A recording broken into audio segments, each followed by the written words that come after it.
¿sí? Y el día de ayer estaba yo compartiendo sobre, bueno, les abrí mi corazón, la verdad. Y si a alguno le he apesadumbrado, le pido perdón, porque realmente estoy preocupado.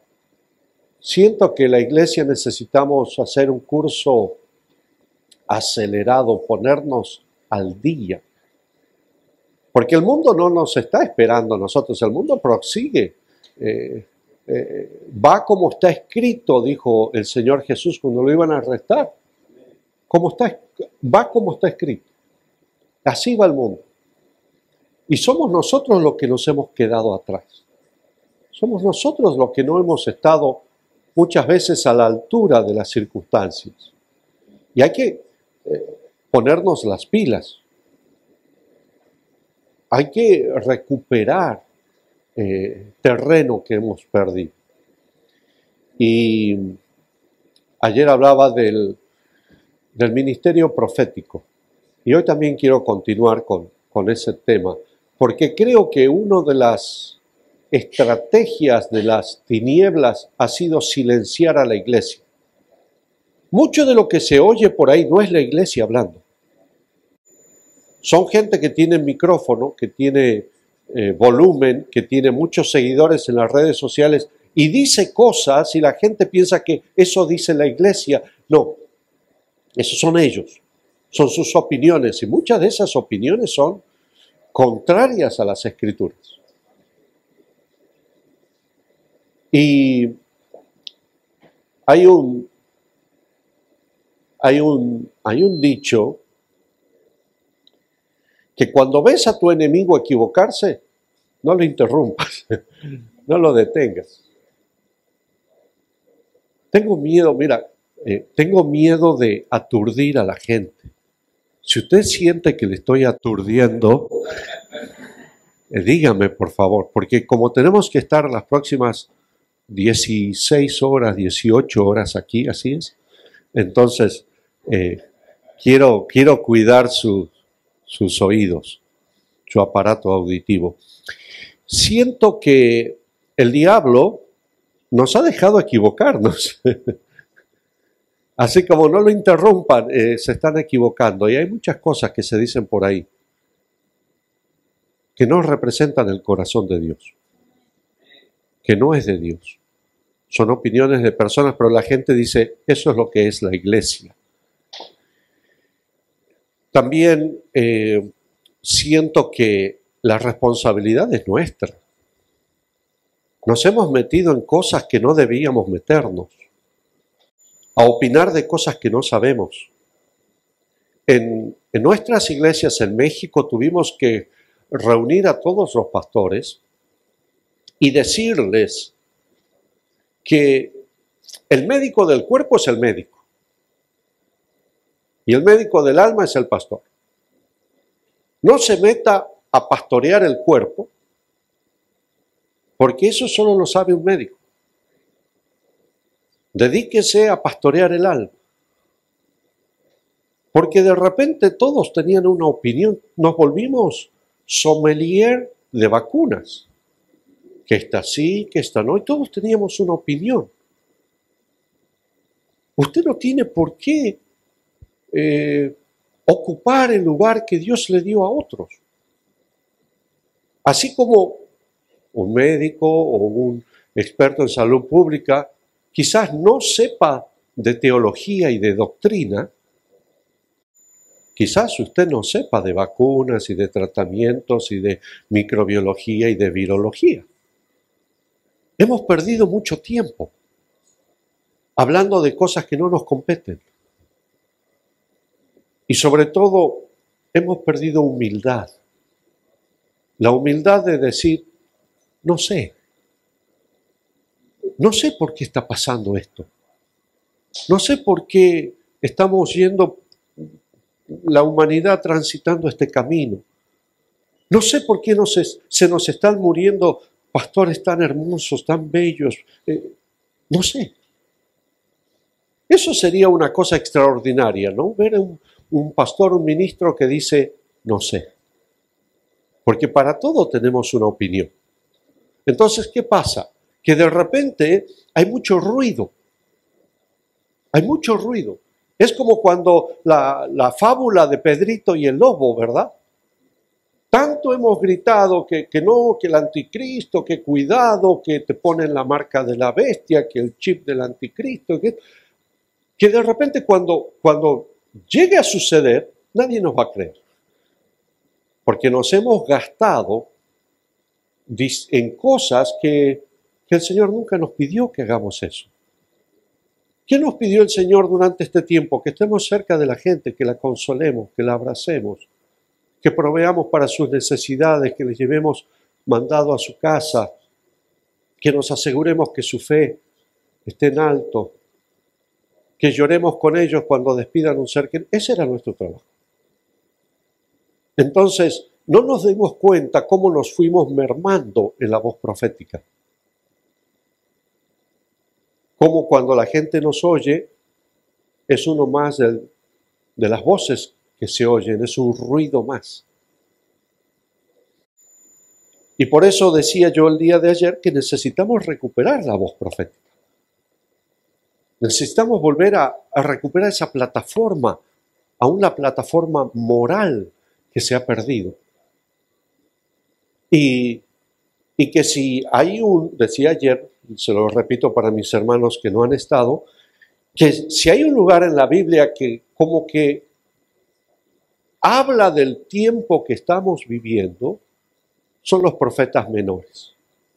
Desde Oseas hasta Malaquías, 12 profetas que se conocen como profetas menores porque escribieron poco, a diferencia de los profetas mayores, Isaías, Jeremías y Ezequiel, que escribieron mucho.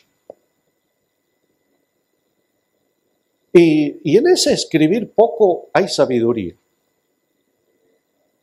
Hay sabiduría, porque Abdías podía haber escrito más.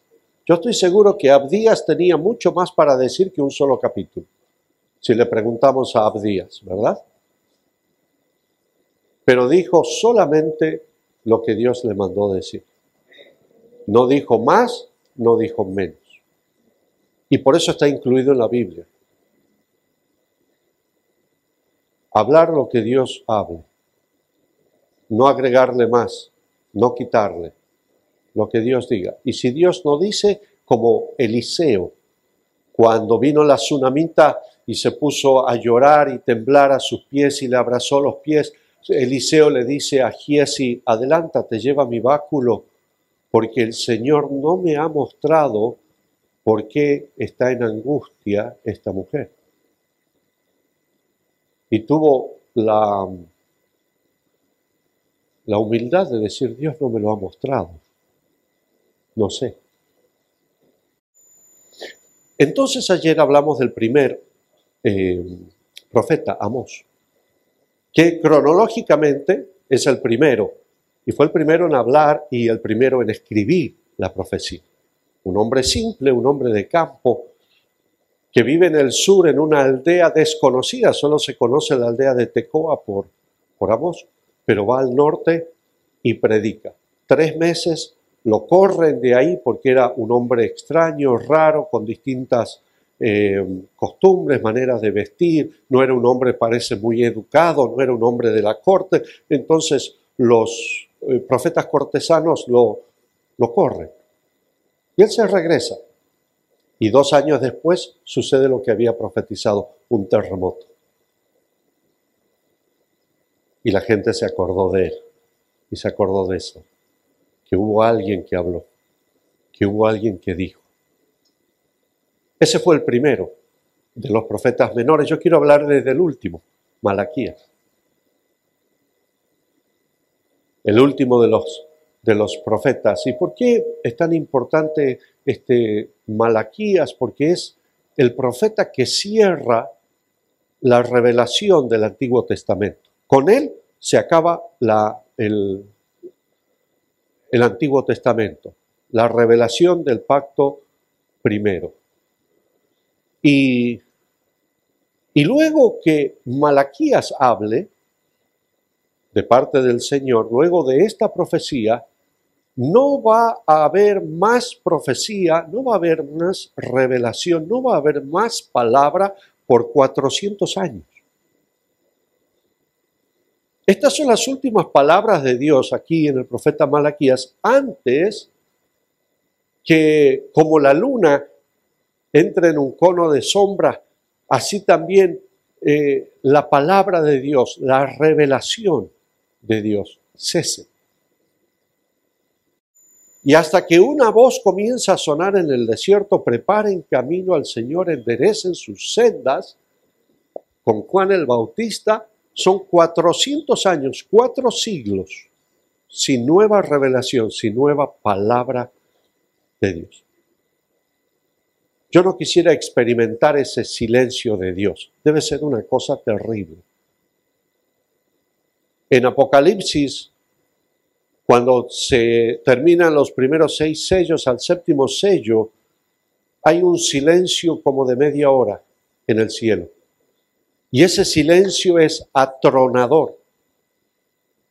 Atronador, media hora de silencio.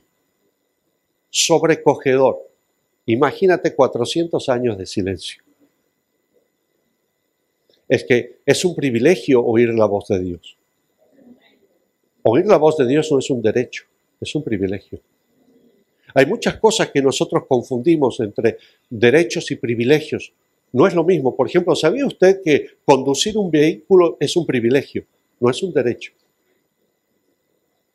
Y si usted se porta mal, si usted no respeta las señales de tránsito, le van a quitar ese derecho, ese privilegio. Le van a decir, devuélvanos su carnet, usted no maneja más.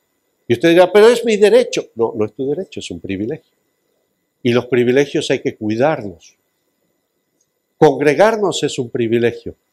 Reunirnos como hoy es un privilegio. Oír la palabra de Dios es un privilegio. Ojalá nunca el Señor diga, como no prestaron atención, como no lo tomaron en serio, les voy a quitar ese privilegio de oír mi palabra.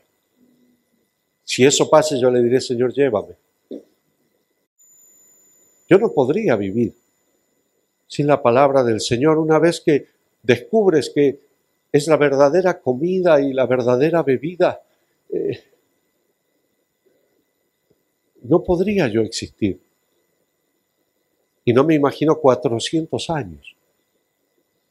Entonces, Malaquías va a dar las últimas palabras antes del silencio de Dios. Y si por 400 años Dios no va a hablar más, uno está intrigado, uno quiere saber cuáles son las últimas palabras, ¿verdad? Sí. Hay famosas últimas palabras en la historia, ¿no?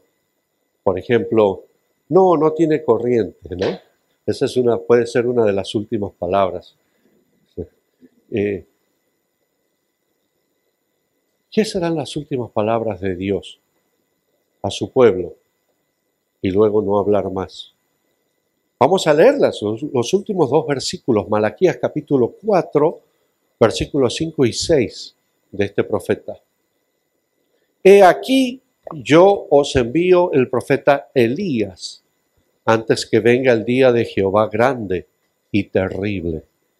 Él hará volver el corazón de los padres hacia los hijos y el corazón de los hijos hacia los padres, no sea que yo venga y hiera la tierra con maldición.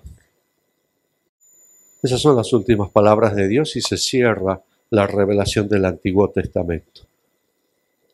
La última palabra es la palabra maldición. ¿Escuchaste que digan por ahí, es que Dios tiene la última palabra? Imagínate que la última palabra para tu vida sea esta. Maldición. Yo no la quiero. Yo no la quiero. Yo doy gracias a Dios por su Hijo Jesús, que vino para hablar palabra de bendición, para que no nos quedemos con esta palabra, una palabra de maldición. Pero no tiene que ser así. esta no tiene que ser la última palabra sobre nuestras vidas. Por eso, el libro de Malaquías. El propósito de este libro, Malaquías, es decirle al pueblo, ustedes no tienen que vivir bajo maldición. No tienen que terminar en maldición. Dios quiere que vivan en bendición y terminen su carrera en bendición, pero no en maldición. Y por eso envía a este mensajero. De hecho, el libro se llama Malaquías, pero no sabemos si el nombre del profeta es Malaquías. Porque Malaquías, Malaquí, es un título. Significa mensajero. Y entonces, por ejemplo, donde dice, aquí yo envío mi mensajero, capítulo 3, versículo 1, el cual preparará el camino delante de tu faz. Dice, yo envío mi Malaquí, envío mi Malaquías para preparar camino. Eso a mí me llamó la atención y dije, yo quiero ser un Malaquías también. Yo quiero ser una persona que prepara camino. Yo quiero ser una persona que cuando alguien va camino a la maldición, yo pueda tomarlo y decirle, hey, no vayas por ahí, ven por aquí, ven por el camino de la bendición para que termines bien, no termines mal. Entonces, sin saber cómo se llamaba Malaquías, pues ya le dijimos, le pusimos el título a este libro, el libro del profeta Malaquías. Que quizás su llamado y su palabra esté tan impregnado en él que hasta le cambió el nombre. Que la gente decía, es Malaquías, pero no se llama así, no, es un Malaquías, es un mensajero, tiene un mensaje, tiene algo para decir. Vale la pena escucharle. Así que ahí tenemos a nuestro Malaquías diciéndole a la gente, no tienen que terminar en maldición. Maldición no tiene que ser la última palabra sobre la vida de ustedes. Pero el problema no es que Dios no hable, el problema es que la gente no escucha. Dios habla. Pero es nuestra experiencia que la gente no quiere escuchar. No presta atención. Y bueno, y nosotros mismos, ¿cuántas veces? No presta atención. Y en este caso, no solamente la gente a Malaquías no le prestaba atención, lo ignoraba, sino que al contrario, se oponían a sus palabras. Imagínate que estás predicando y de repente se para un hermano y te comienza a refutar lo que estás diciendo. Así le pasaba a Malaquías. Entonces hay 7 instancias. Aquí, en este libro, todo el libro, hay 7 instancias donde la gente le contesta, donde la gente argumenta con Malaquías. No solamente no oye, sino que rechaza, verbalmente rechaza la palabra del Señor. Entonces, es un libro muy argumentativo. Es como un diálogo, pero no es un diálogo lindo, así como en Cantar de los Cantares. Y aquí tú eres hermosa, aquí tú eres hermoso, apacientas entre lirios o algo así, ¿verdad? Esto es un diálogo violento. Esto es un diálogo, este libro está en un diálogo de enojo, de ira. Y otra vez, es un diálogo, la gente le contesta. ¿Sabe lo que a mí me hace acordar cuando leo Malaquías? A Pimpinela. ¿Se acuerdan los hermanos Galán? ¿Pimpinela? ¿Quién es? Soy yo. ¿Qué vienes a buscar? A ti. Es tarde. ¿Por qué? Porque ahora soy yo la que quiere estar sin ti. Por eso, vete, olvida mi nombre, mi cara, mi casa y pega la vuelta. Jamás te pude comprender. ¿Ah? Vino de por acá, ¿verdad? ¿Y cómo se peleaban? Subían al escenario para pelearse esa gente, ¿verdad? Bueno, así encontramos el libro de Malaquías. peleándose. Mire, Malaquías capítulo 1, versículo 2. Yo os he amado, dice el Señor. Qué cosa tan linda. Yo os he amado, dice el Señor. Y dijisteis, ¿en qué nos amaste? Fíjense, el Señor dice, yo les amo, Señor. Si se ama, no se nota, Señor. ¿En qué nos has amado? Pues no se ve que nos amas. Contestándole así al Señor. Y dice el Señor que no era Esaú hermano de Jacob, y sin embargo amé a Jacob. Dice el Señor, ¿podría no haberles amado? ¿Podría haber amado a otro? Pero decidí amarlos ustedes. Capítulo 1, versículo 6. Dice el Señor, el Hijo honra al Padre, el siervo a su Señor. Si yo soy Padre, ¿dónde está mi honra? Y si soy Señor, ¿dónde está mi temor? Dice el Señor de los ejércitos a vosotros, oh sacerdotes, que menospreciáis mi nombre. El corazón del Señor está dolido, está pesado por la conducta de sus siervos. Y decís, ¿en qué hemos menospreciado tu nombre? Les contesto, en que ofrecéis sobre mi altar pan inmundo, y dijiste, ¿en qué te hemos deshonrado? En que pensáis que la mesa del Señor es despreciable. Les contesto, pelea. ¿Conoció usted gente así? La verdad es que los cristianos somos muy peleones. Muy peleones. Estamos siempre alerta para pelear. Siempre alerta para atacar. Y muchas veces nos encontramos atacando al Señor. Respondiéndole al Señor. Quejándonos con Él. Dice el Señor, no me falten el respeto. Dice, ¿en qué te hemos faltado el respeto? No, te parece mexicano. No te hemos faltado el respeto. Yo voy a hablar de mi tierra, ustedes hablan de la de ustedes. No, te parece que te faltamos el respeto, pero no es así. Es que ustedes me deshonran, no es asunto tuyo. Así tú te sientes, pero no es verdad. Malaquías 2:13 dice el Señor, yo no voy a mirar la ofrenda que ustedes me dan.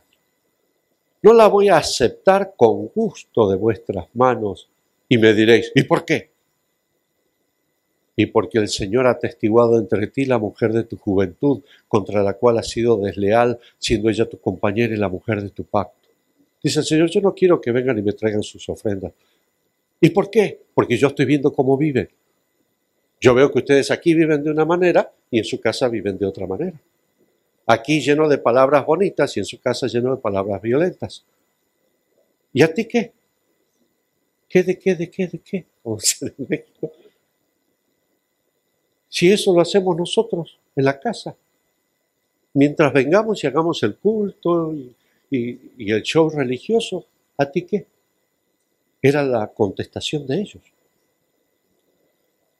Malaquías capítulo 2, versículo 17. Habéis hecho cansar al Señor con vuestras palabras. Aquí, mire, parece mi mamá, ¿no?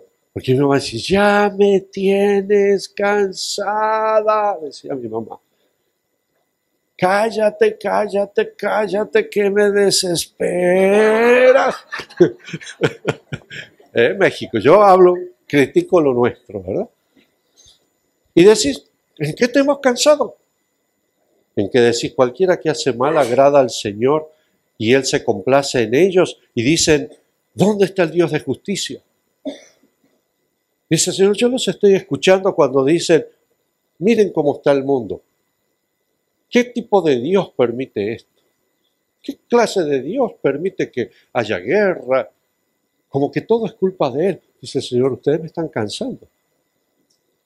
Mi mamá diría, se está rifando una paliza y te compraste todos los números.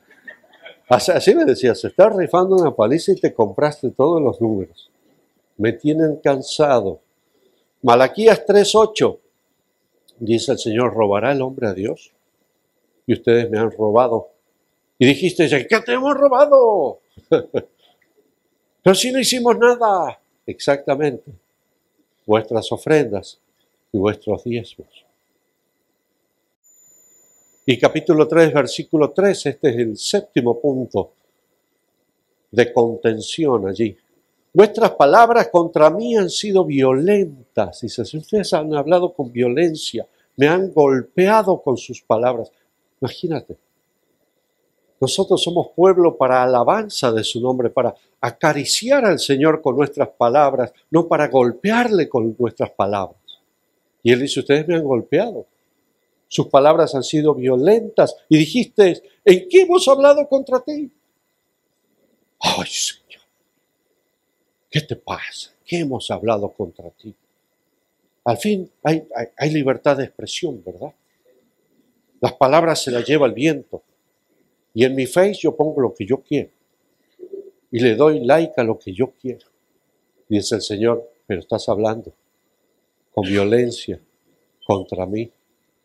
El Señor en Mateo 12, versículo 36, dice, os digo que de toda palabra, todo post, todo comentario, todo me gusta, todo like, que los hombres hagan, de ello darán cuenta en el día del juicio. ¿Sabías que el Señor lee lo que ponemos en las redes sociales? ¿Y a qué le damos de like y a qué? Es una expresión, es una palabra.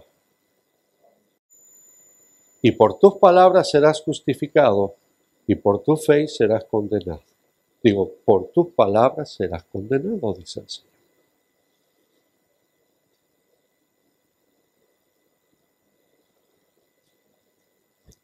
Malaquías es enviado por el Señor con un mensaje para decirle a la gente, pueden terminar en maldición, tengan cuidado, pero no es necesario, no es el destino final la maldición. Yo quiero que ustedes vivan en bendición, no que terminen en maldición. Usted dirá, pero es posible que alguien que ama a Dios y sirve a Dios y camina el camino del Señor termine en maldición. Yo conozco gente que comenzó bien y que terminó mal. Usted conoce gente que comenzó bien y que terminó mal. Comenzó en bendición, comenzó con la gracia del Señor, con promesas, con futuro, y terminó en maldición. Y no es que la maldición de repente le sobrevino como a alguien que, tropezó, un accidente, algo fortuito. No. Se fueron deslizando de a poquito, apartándose de la bendición y poniéndose bajo la maldición. No es que Dios los empujó ahí, no siquiera que el diablo, las circunstancias, ellos mismos se fueron apartando de la bendición para terminar en maldición. ¿Usted pero un cristiano? Pues sí, mire, yo en los años que tengo de ministerio, que son muchos, he casado tanta gente. Y en ese casamiento se prometieron amor eterno y quererse y amarse y respetarse y servir y serse fiel. Y soltaban palomas y globos y los mariachis tocaban y era una cosa hermosa. Y pasaron los años y ya no estaban bajo bendición. Ya estaban viviendo una maldición. Estaban viviendo cosas horribles. Es posible. No es necesario, no es obligación. Pero vemos muchos cristianos que deciden vivir bajo maldición en lugar de vivir bajo la bendición que Dios ha hablado sobre nosotros. Y la pregunta entonces es, ¿por qué? Si hemos comenzado en bendición, ¿por qué vamos a terminar en maldición? ¿Cuáles son los factores? ¿Cuáles son las causas? Las que uno se va deslizando de la bendición para llegar a la maldición. Bueno, 3 causas nos da Malaquías. Y estas 3 causas tienen que ver con el amor. Porque comienza el mensaje de Dios por Malaquías diciendo, yo les amo. Yo les he amado. Que alguien viva bajo maldición no es que Dios lo odia. Dios todavía lo ama. Si tú estás experimentando maldición, no es por el odio de Dios. El Señor ha confirmado su amor por ti. Yo os he amado, dice el Señor. Y Juan dice, miren cuánto nos ama el Padre que nos ha hecho hijos de Dios. Tanto amó Dios que dio a su Hijo. Mayor prueba de amor no necesitas. Pero nos vamos apartando de la bendición y vamos poniéndonos bajo maldición. 3 factores. El primero de ellos es porque sí queremos el amor de Dios. Queremos el amor sin honra. Amor sin honra. Queremos recibir el amor de Dios y vivir bajo el amor de Dios. Y gozar del amor de Dios, pero no honramos a Dios. Y entonces terminamos en maldición. Yo os he amado, dice el Señor, Malaquías 1:2. ¿En qué nos amaste? Que no era Esaú hermano de Jacob, dice el Señor, y amé a Jacob. Y Esaú lo aborrecí, pero podría haber sido al revés. Podría haber amado a Esaú y aborrecido a Jacob, pero yo decidí amarles. Yo tomé una decisión de amarles y de pura gracia. Nadie me obligó a hacerlo. Y es la fuerza, es la energía, es el poder más grande que existe en todo el universo, es el amor del Señor. Apóstol Pablo dice, ¿quién nos podrá separar de ese amor? Tribulación, espada, hambre, desnudez, persecución. Nada nos puede separar del amor de Cristo, es la energía más fuerte y poderosa. Y si lo decidí hacer por gracia, porque quise. Pero un amor tan fuerte, un amor tan grande, genera de parte nuestra una obligación. Si hemos recibido ese amor, genera en nosotros una respuesta, una responsabilidad, porque podría nunca haber pasado, pero pasó. Genera una obligación. Nos gusta a nosotros los cristianos cantar, y está bien, que Dios nos ama incondicionalmente. Cantamos amor sin condición, y hay una verdad dentro de eso, pero no todo es así. Porque hay mucha gente en el infierno que Dios los ama, pero decidieron ir ahí. Pero Dios todavía los ama.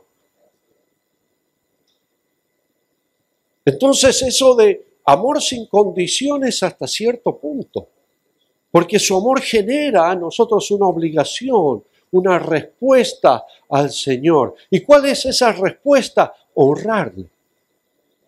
Honrarle, fíjese, lo único que pide el Señor, dice, yo los he amado, les he dado mi amor.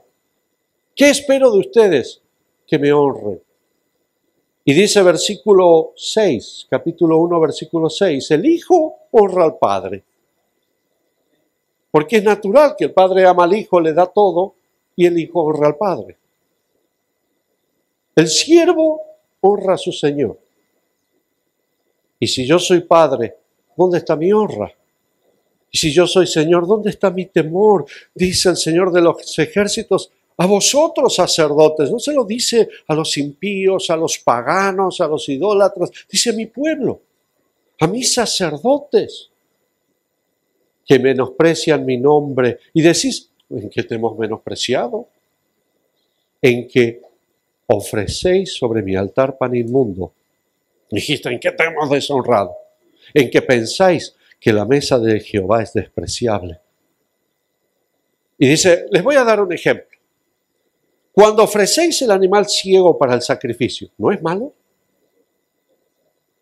Cuando ofrecéis el cojo o el enfermo, ¿no es malo? Preséntalo a tu príncipe. ¿Acaso se va a agradar de ti ¿Les serás acepto? Dice el Señor de los ejércitos. Ahora pues, orad por el favor de Dios para que tenga piedad de nosotros. Pero, ¿cómo podéis agradarle si están haciendo esas cosas? Dice el Señor, los ejércitos. Sabemos que Dios no hace acepción de personas. Entonces, ¿por qué la hacemos nosotros? ¿Por qué para el príncipe, para el jefe, para la persona que queremos nosotros de alguna manera recibir algún beneficio? Sí, pero para Dios no.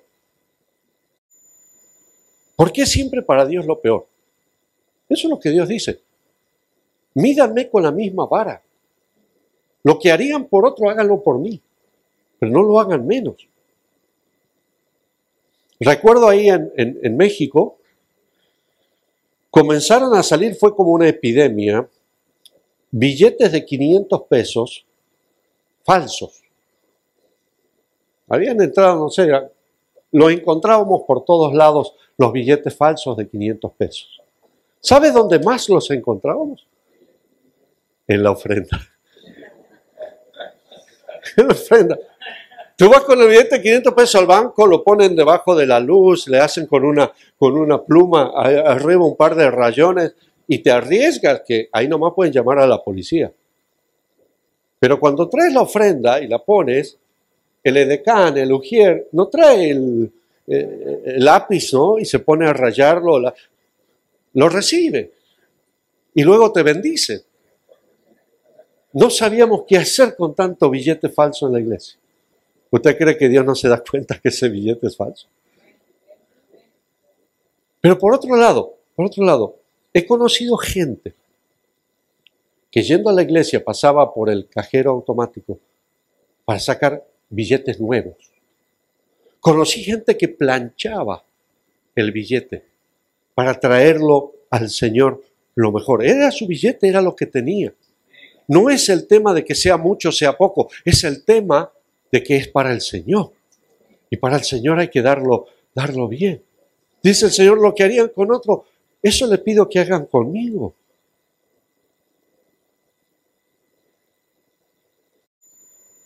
Vamos a un congreso, vamos a un evento, vamos a un campamento de jóvenes, la palabra está allí. La motivación, el Señor dice, dame, hijo mío, tu corazón y mira por mis caminos. Y tú no se lo das.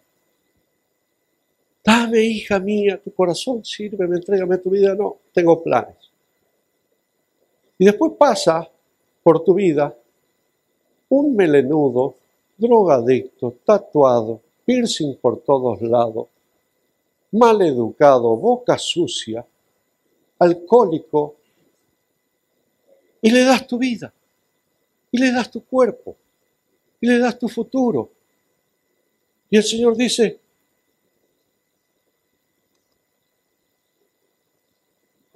como el meme ese,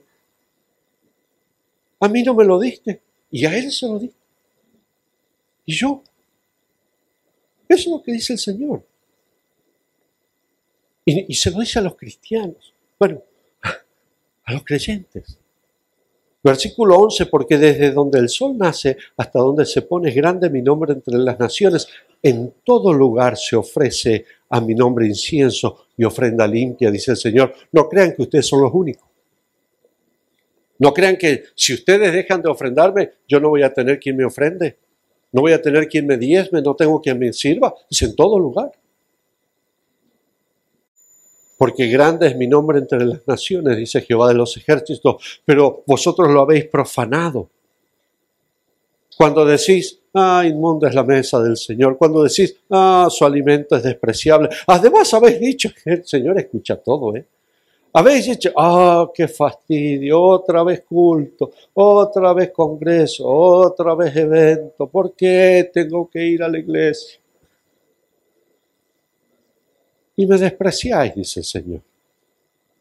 Y trajiste lo hurtado, lo cojo, lo enfermo, presentaste ofrendas, ¿acaso yo aceptaré eso? Dice el Señor. Y aquí, versículo 14, aquí está la maldición. Dice el Señor, maldito. Aquí está la maldición. Maldito el que engaña. El que tiene machos en su rebaño. Y los promete. Le voy a dar lo mejor a mi Señor. Y luego sacrifica al Señor lo dañado. Ahí está. Era como el caso de Ananías y Zafira, que le dice Pedro, pero te podrías haber quedado con eso, no pasa nada.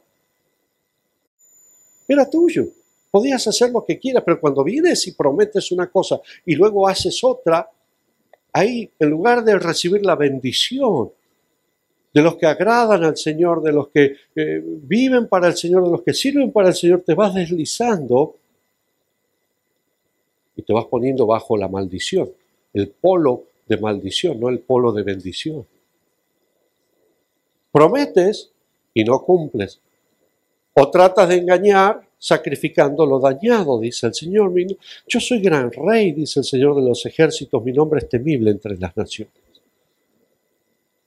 Entonces la primera razón por la que la gente sale de la bendición y se pone bajo la maldición es porque quiere recibir el amor, experimentar la comunión con Dios, la palabra, la armonía, la bendición, pero no quiere corresponder con respeto, con honra, con reverencia. De eso se trata. Hacerlo con reverencia, darle la importancia a las cosas que hacemos, porque es para el Señor. Número 2. Segunda razón que nos deslizamos a la maldición, porque queremos amor, pero no queremos comprometernos. Amor sin compromiso. Amor sin compromiso. Capítulo 2, versículo 1. Dice, ahora pues, oh sacerdotes, para ustedes es este mandamiento, no es para que se lo prediquen a los inconversos, esto es para ustedes. Si no oyereis y si no decidís de corazón dar gloria a mi nombre, ha dicho Jehová de los ejércitos, aquí está, enviaré maldición sobre vosotros. Y maldeciré vuestras bendiciones, y aún las he maldecido, porque no han decidido de corazón. Usted dirá, ¿y Dios es capaz de hacer eso? Pues acá está. Dice, si ustedes no toman una decisión, si ustedes están ahí tratando de aprovecharse de todas las bendiciones, pero no se comprometen conmigo, entonces voy a enviarles maldición y no bendición. Dios había entrado en una relación de pacto con su gente. Era su pueblo. Era aquellos que habían aceptado ese pacto y ese compromiso de amor. Capítulo 2, versículo 5. Dice el Señor, mi pacto con él fue de vida, fue de paz, las cuales cosas yo le di para que me temiera. Y sí, comenzó bien. Tuvo temor de mí, delante de mi nombre, estuvo humillado, la ley de verdad estuvo en su boca, o sea, comenzó bien. Iniquidad no fue hallada en sus labios, en paz y en justicia anduvo conmigo, a muchos hizo apartar de la iniquidad, o sea, arrancó bien la cosa, porque los labios del sacerdote han de guardar la sabiduría de su boca, el pueblo buscará la ley, porque es Malaquías de Jehová de los ejércitos, porque es mensajero. Y comenzó bien la cosa, pero comenzaron a deslizarse y a apartarse. Versículo 8, mas vosotros os habéis apartado del camino.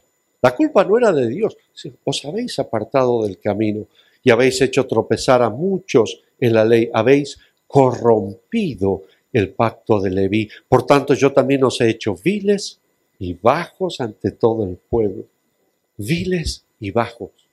Así que la gente vea y diga, si eso es ser cristiano, déjenme ateo. No quiero. Déjenme así, estoy bien. Hacerlos viles y menospreciados delante del pueblo, porque no han guardado mis caminos y en la ley hacen acepción de personas. Y como no se comprometieron con Dios, no fueron leales a Dios y permanecieron en el camino de Dios, ahora comenzaron a ser desleales los unos con los otros. Si tú pierdes el temor y el respeto a Dios, vas a perder el temor y el respeto a la gente. Y dice el versículo 10, ¿no tenemos todos un mismo Padre? ¿No nos ha creado un mismo Dios? ¿Por qué pues nos portamos deslealmente el uno contra el otro y profanamos el pacto de nuestros padres? No respetamos a Dios, no vamos a respetar a la gente.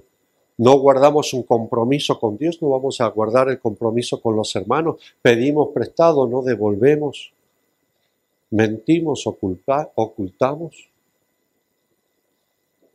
Y como no respetamos a Dios, nos apartamos de ese compromiso, no tenemos compromiso con nuestros hermanos, tampoco vamos a guardar el compromiso del pacto matrimonial.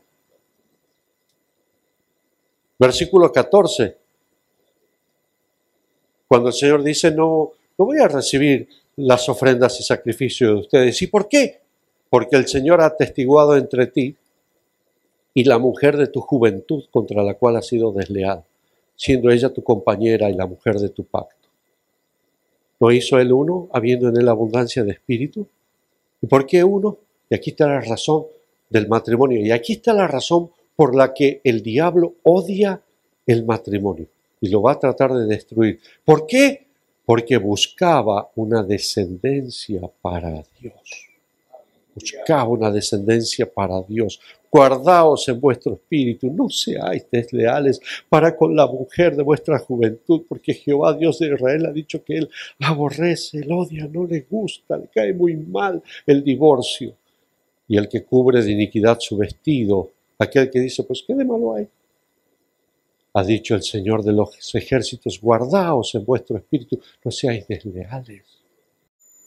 ¿Sabes qué me duele? Que las estadísticas que no mienten, las estadísticas muestran que la cantidad de divorcio de los cristianos es igual a la cantidad de los divorcios de los no cristianos.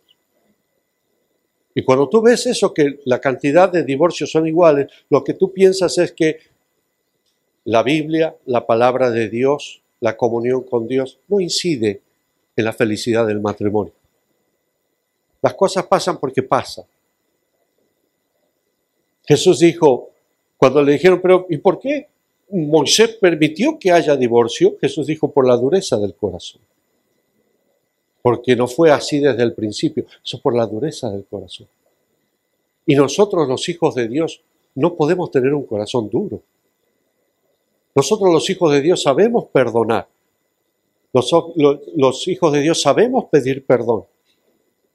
No deberíamos tener la misma incidencia, la misma tasa de divorcio de los que no conocen a Dios, porque tenemos el Espíritu Santo.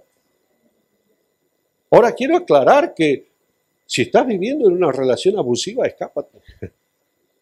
Si tu vida y tu integridad física está en peligro, salte. Me da pena decir esto, pero una vez desde el púlpito, una iglesia llena de cientos de personas, tuve que decir, porque me cansé, dije, la próxima vez que me venga una hermana golpeada de esta iglesia, yo mismo los voy a golpear a ustedes y los voy a meter presos. Porque me cansé de la violencia de los hermanos que golpeaban a sus mujeres y luego venían a la iglesia como que Dios no había visto lo que había pasado en la semana. Le dije, yo mismo los voy a meter presos a ustedes la próxima vez que me venga una hermana golpeada a la iglesia.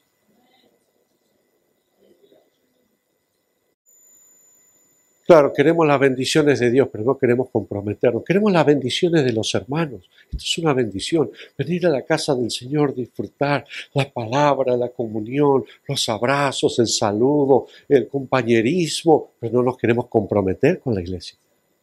Estoy mientras me guste, pero si sale algo mejor me voy. Hermano, ¿por qué no te vemos en el templo? Es que vino este evangelista famoso, este ministro famoso, y puso iglesia y me voy con ellos. Porque son mejores. Imagínate que tu esposa te haga eso. Diga, como tienes 40, te cambio por 2 de 20. Cuando te pusiste gruñón y panzón, te cambio. Por algo mejor. Pero los cristianos hacemos eso. No somos fieles a nuestra familia. No digo que no pasen desgracias, pasan cosas. Pero cuando la intención es, bueno, voy a estar aquí para aprovechar, ¿verdad? Pero si viene algo mejor, me voy con eso mejor. tu corazón está deslizándose hacia la maldición. Y no vas a encontrar la bendición que estás buscando. Te va a ir mal. No te estás comprometiendo con tus hermanos. Y lo mismo, ¿qué pasó con el pacto de tu juventud? Cuando te casaste con esa muchacha 30 kilos atrás. La que se me puso fea, se me puso barrigona, pero le hiciste 5 hijos. ¿Cómo crees que se va a poner? ¿Dónde quedaron tus promesas? Mire, es que mi felicidad está primero. No, no está primero. Tu descendencia está primero. No es una mala idea quedarse en un matrimonio otra vez. No digo los casos de violencia y esas cosas porque es terrible y pasan en las iglesias. Pero por tus hijos. Porque Dios está levantando una descendencia para Él. Hijos que amen y honren a Dios. Que estén dispuestos a servir a Dios con todo. Y Dios aborrece el divorcio. No quiero decir que no se divorcien, porque yo mismo tuve que decir, hermanas, salte de ahí. No te dejes matar.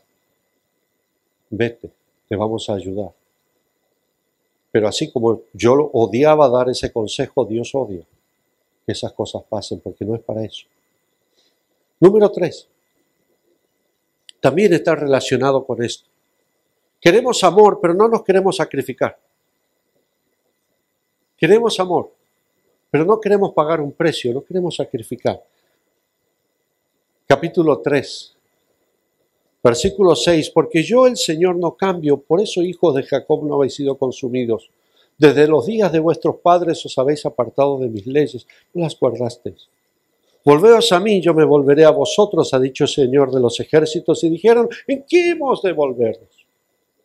¿Robará el hombre a Dios? Vosotros me habéis robado. Dijisteis, ¿en qué te hemos robado? En vuestros diezmos y en vuestras ofrendas. Y aquí está, malditos sois con maldición.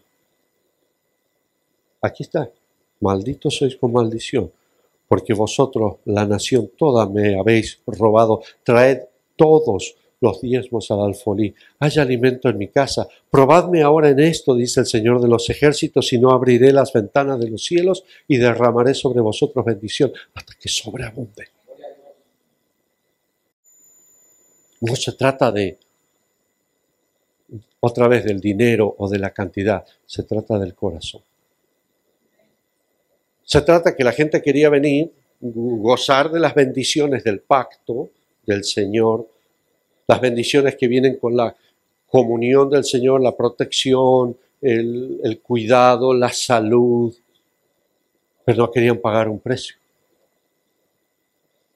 Imagínate un marido que quiere tener una casa que esté ordenada, limpia, sus hijos que lo respeten, su esposa que lo ame, que se acueste con él y todo, le haga sus cariñitos y todo. Y a la hora que la señora dice, necesito para el mandado, le dije, búscate, ¿por qué me pides? Eso era bajo la ley y eso no es bajo la gracia.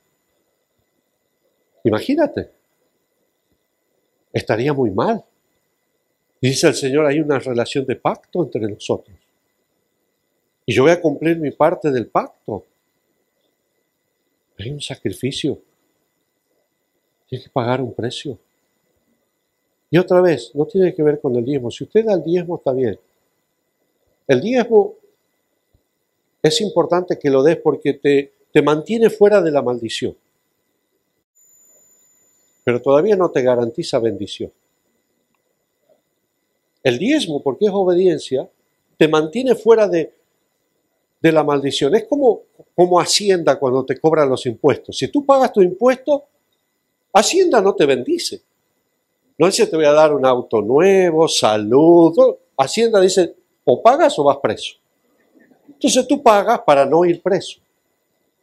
Pero todavía no estás bendecido. ¿Dónde entonces está la bendición del diezmo? No en el diezmo. está en tu generosidad, en agregar ofrenda, en agregar semilla, en servir a Dios, en visitar a los hermanos, a los pobres, a las viudas, a los huérfanos, en sus necesidades. Ahí está la religión pura y sin mancha. Ahí está la bendición, donde el Señor dice, porque me lo hicieron, le hicieron uno de esos pequeños, lo hicieron a mí.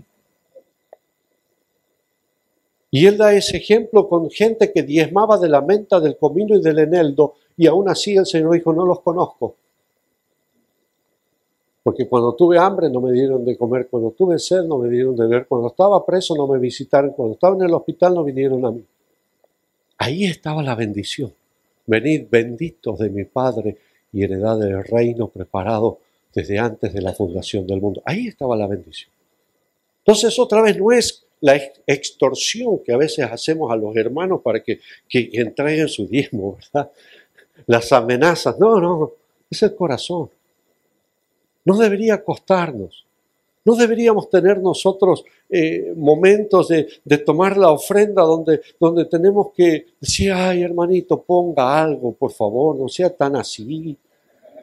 No sea tan avaro, suelte algo, hermanito, por favor. Y le predicamos y le decimos todo. No debería ser así, debería ser tan natural. Tenemos que decir como tuvo que decir David una vez, ya no traigan más, ya está, ya tenemos. No, vamos a seguir dando, no, por favor. Debería ser así, o sea, es la actitud. Es la actitud. Y no solamente en lo que a Dios respecta, pero en lo que a la iglesia respecta. Si estás recibiendo amistad, compañerismo, visitas, pláticas, amistad, tantas cosas en la iglesia, ¿no vas a corresponder? ¿O todo es para ti nada más? ¿No te vas a sacrificar? Si estás recibiendo de tu familia amor, respeto, cariño, ¿no vas a hacer algo por tu familia? ¿No vas a proveer para sus necesidades? ¿No vas a poner de tu parte? Es que yo soy el jefe de la casa, yo soy el amo.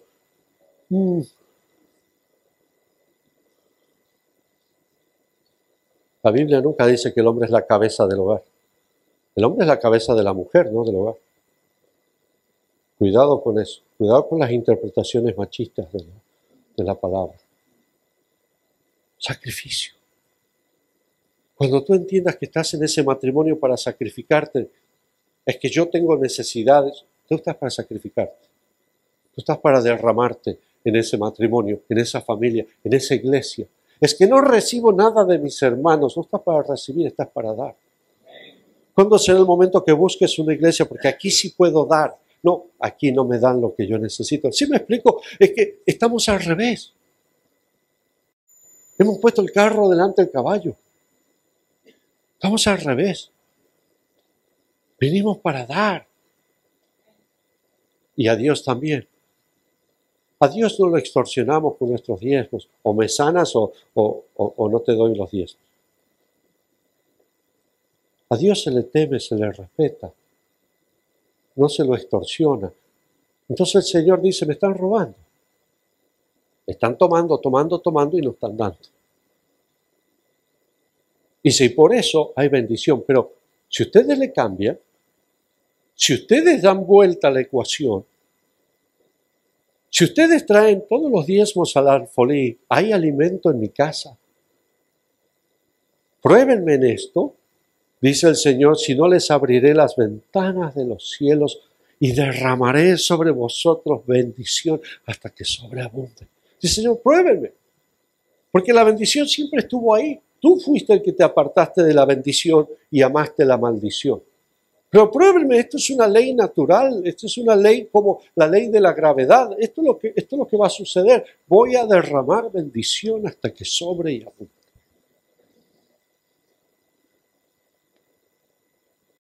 Entonces aquí vemos como una espiral descendente.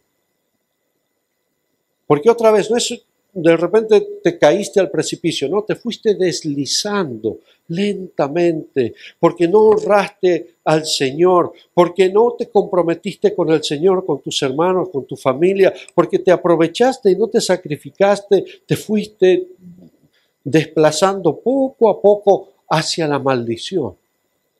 Y por eso el Señor envía un mensajero, un Malaquías, que dice, hey, regrésate, no vayas, no vivas así. Hay bendición que el Señor derrama hasta que sobre y abunde. Regrésate.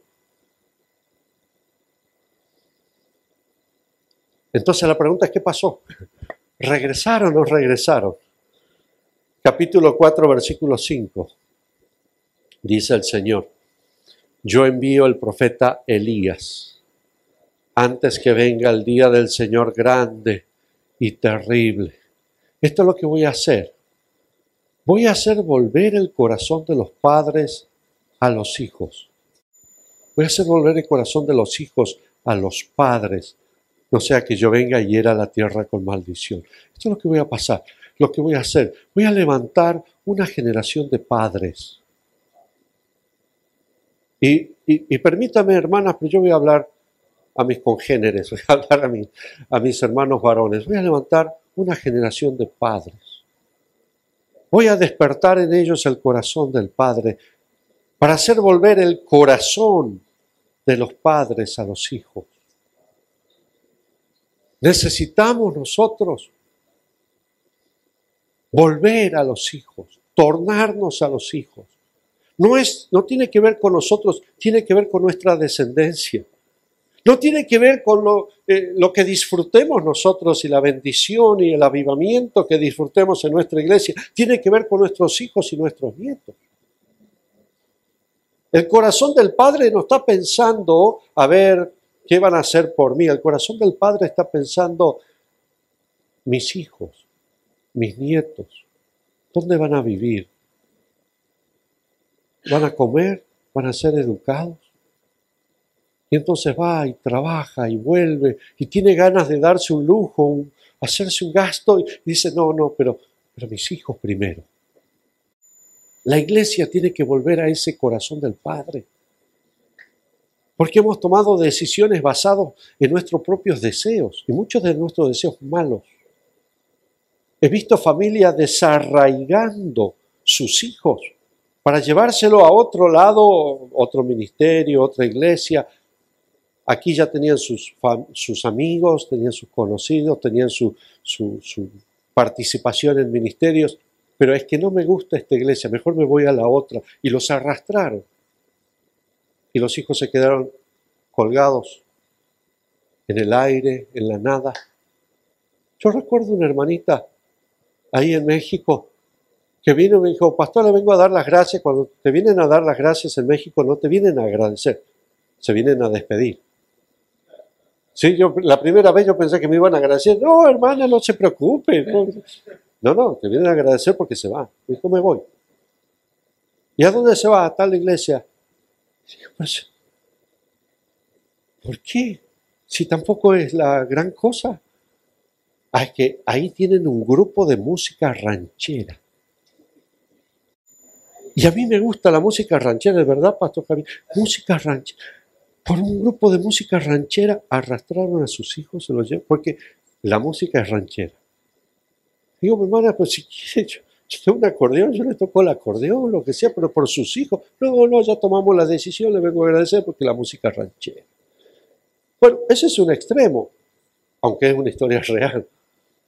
Pero por cuántas cosas nosotros, cuántas decisiones tomamos y no tenemos en cuenta a nuestros hijos, no tenemos en cuenta a los hijos de nuestros hijos.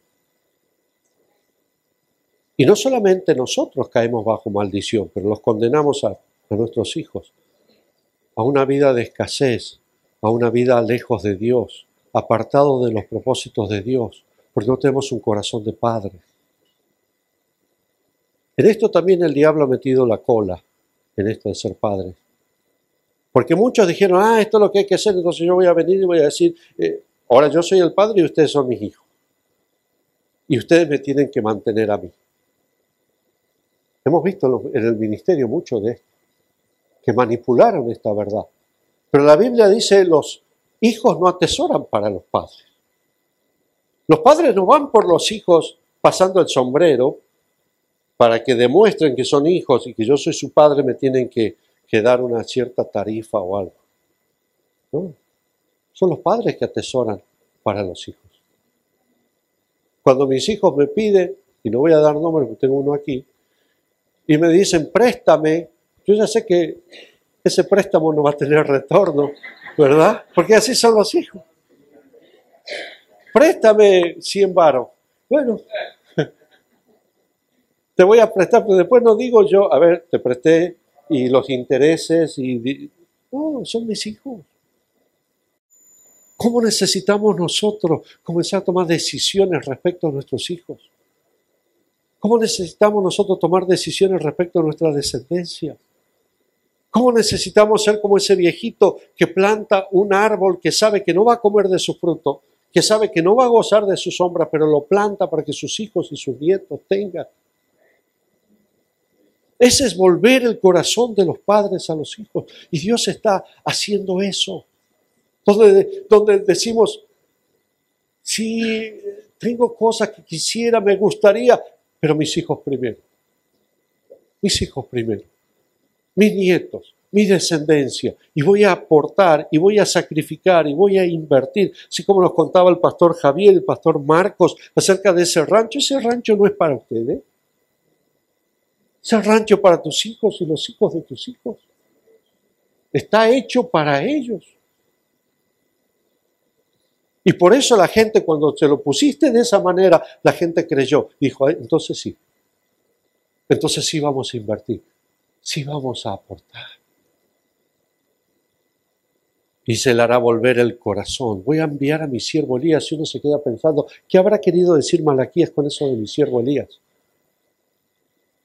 Pero después, cuando se le aparece, 400 años después, se le aparece el ángel Gabriel a un viejito, Zacarías, que estaba ofreciendo el sacrificio de la tarde, se aparece y le dice, vas a tener un hijo.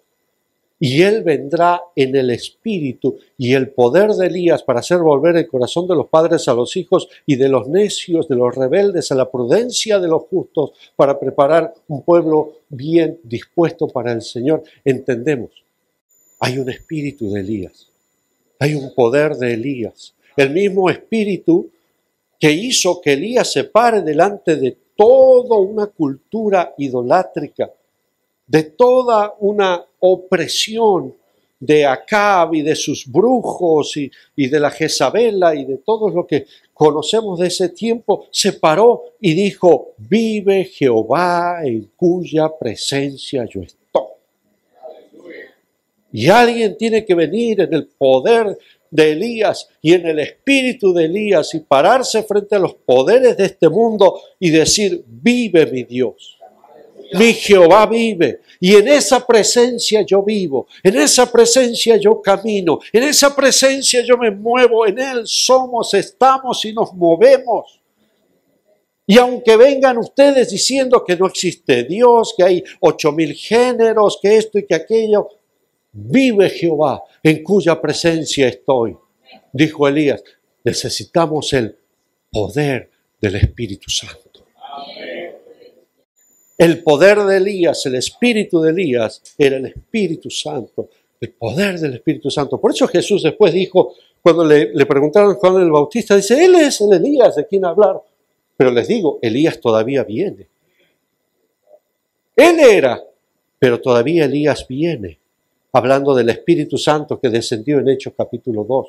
El Espíritu Santo no viene para hacernos cosquillitas. El Espíritu Santo no viene para entretenernos. El Espíritu Santo no viene para transformar todo esto en un circo. El Espíritu Santo viene para empoderarnos, para pararnos frente a una generación idolátrica, una generación atea, una generación diabólica y perversa y decirle, vive Jehová en cuya presencia estoy.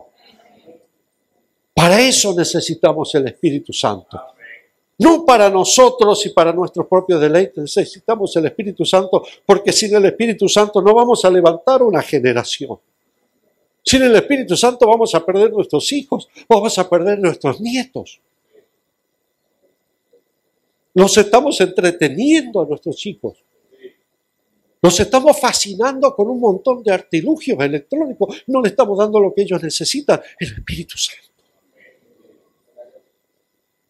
Y entonces nosotros nos vamos a ir con nuestros lindos cultos, con nuestros lindos eventos, nos vamos a ir y los vamos a dejar a ellos perdidos, sin conocer a Dios. en la guerra sin fusil, sin manera de sobrevivir. Así lo vamos a dejar. No, necesitamos volver el corazón de los padres a los hijos. Necesitamos abrir nuestro corazón a ellos y que ellos abran su corazón, pero primero nosotros. Corazón de los padres a los hijos y luego ellos. Y dice Malaquías 3:16, entonces los que temían a Jehová hablaron cada uno a su compañero. Los que temían al Señor. Y el Señor escuchó y oyó. Y fue escrito un libro de memoria delante de Él para los que temen al Señor, para los que piensan en su nombre. Hubo una decisión, hubo un compromiso. Dijeron, Señor, a partir de este día vamos a ser distintos, te vamos a honrar, nos vamos a comprometer, nos vamos a sacrificar. Y serán para mí un especial tesoro, ha dicho Jehová de los ejércitos, en el día que yo actúe y los perdonaré, como el hombre que perdona a su hijo que le sirve. Y ustedes se volverán y discernirán lo justo y lo malo, como el que sirve a Dios y el que no le sirve. Versículo 11, y reprenderé también por vosotros al devorador, 3:11. Y no os destruirá el fruto de la tierra, ni vuestra vida en el campo será estéril, dice Jehová de los ejércitos. Todas las naciones os dirán, bienaventurados, porque seréis tierra deseable, seréis tierra deseable. Yo a veces digo, ¿quién quiere ir a vivir a México? Tanta violencia, tanta crueldad, casi ni hay futuro. La gente tiene que salir, tiene que emigrar. Pero dice el Señor, si nosotros hacemos estas cosas, la gente va a decir, queremos ir a vivir allá. Queremos ir a vivir a esos países. Queremos vivir en esa tierra. Serán tierra deseable, dice el Señor de los ejércitos. Padre, en el nombre de Jesús. Póngase sobre sus pies un momento.